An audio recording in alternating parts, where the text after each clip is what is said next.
Hello there. Welcome back to Superhero Explained. Before we start, please like and subscribe. It helps push my videos to new viewers who might dig this stuff too. I really appreciate every single one of you who takes the time to do that. It means the world to me. Now let's get back to it. Alright, real talk. The Green Lantern course is stacked. We are talking fearless test pilots, cosmic gods, and a Bolivian teenager with a hacked iPad. But who actually tops the list? Today, we're ranking Earth's Green Lanterns and all their craziest forms by two things: raw willpower and the wildest feats they have ever pulled off. We're talking actual power, actual will, and whether they can survive more than 5 minutes in a cosmic war zone. First up, we have Jessica Cruz, the Omega Lantern. Jessica Cruz started as the most reluctant lantern ever, terrified of leaving her own apartment. But the ring chose her anyway, and eventually she went full Omega Lantern after absorbing the Omega beams from Darkseid himself. Imagine anxiety with the strength of a god. Scary stuff. Problem is, she nearly burned herself out with that power, so she's A tier instead of S. Next up is Guy Gardner, the lantern who never met a problem he couldn't punch in the face. And sometimes it even works. He's scrapped with Kryptonians, traded blows with Red Lanterns, and still found time to annoy literally every teammate he's ever had. His willpower is real, but his consistency not so much. Given he has had the highest of highs and the lowest of lows, I think B tier suits him just fine. Now we have Kyle Rayner, the Ion. Kyle Rayner was the last lantern standing when the course collapsed, and later he leveled up into Ion. Basically Green Lantern, but on God mode. Infinite constructs, God level juice, the whole package. If Kyle Rayner the regular edition is a strong A, Iron Rayner is a shiny S tier collector's item. Now we have Hal Jordan from Earth 1. This Hal isn't the cocky test pilot. He's more like the sad astronaut with PTSD. He digs up a dead Green Lantern in a dying universe and gets his power from their ring, and honestly, respect to him for surviving that nightmare. But compared to the mainline Hal, this one's just a gritty indie Hal, so C tier. And now we have John Stewart. Marine, architect, absolute legend. John Stewart once made the impossible call, taking down Mogo, the living planet Green Lantern, to stop Krona's corrupted army during the War of the Green Lanterns. His constructs are so precise, he could design a city mid-battle, and his discipline under fire is unmatched. That kind of willpower locks him into solid A tier. And let's be real, for a lot of us, he'll always be the lantern we grew up with and loved in the Justice League cartoon. Next up, we have Hal Jordan, the Spectre. When Hal died, the Guardians didn't give him a gold watch. They handed him the keys to the spirit of vengeance. As the Spectre, he could rewrite cosmic morality. If regular Hal is a Ferrari, Spectre Hal is a Ferrari possessed by a demon. Definitely S tier. And now we have Kelly Quintella, the Teen Lantern. Kelly had the Guardian tech at 13 and made her own lantern gauntlet. I don't remember what I was doing at 13, but it definitely wasn't coding my way into superhero status. She's clever and brave, but barely any feats. She's still D tier. Talk to me again when she's taken on a galactic warlord. And next we have Alan Scott, the original Green Lantern, but not a Green Lantern Corps member. Alan's powers come from the mystical Starheart. He's fought cosmic gods and sorcerers since the 1940s, and he still shows up to fight in a Dracula cape.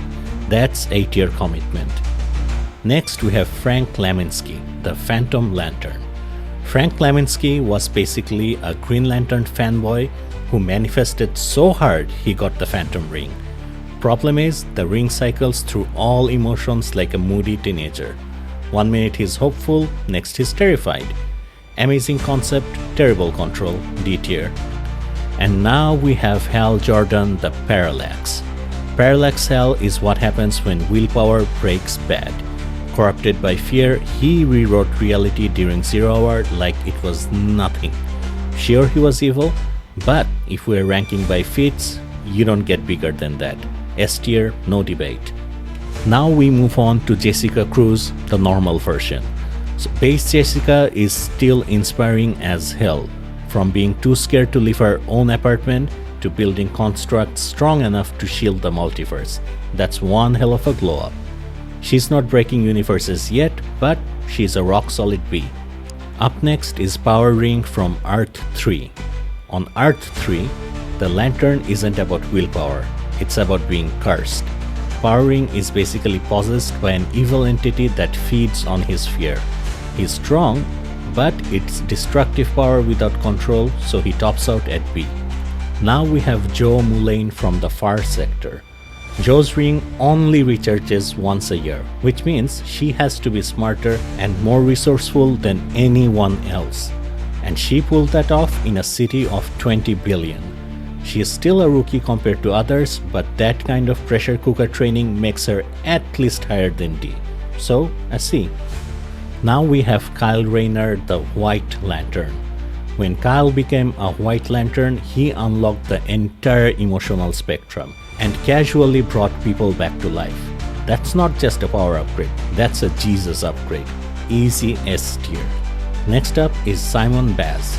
Simon Baz was chosen during one of the Corps' darkest times, and at first he didn't even trust the ring enough to ditch his handgun. But over time, he's proven himself again and again.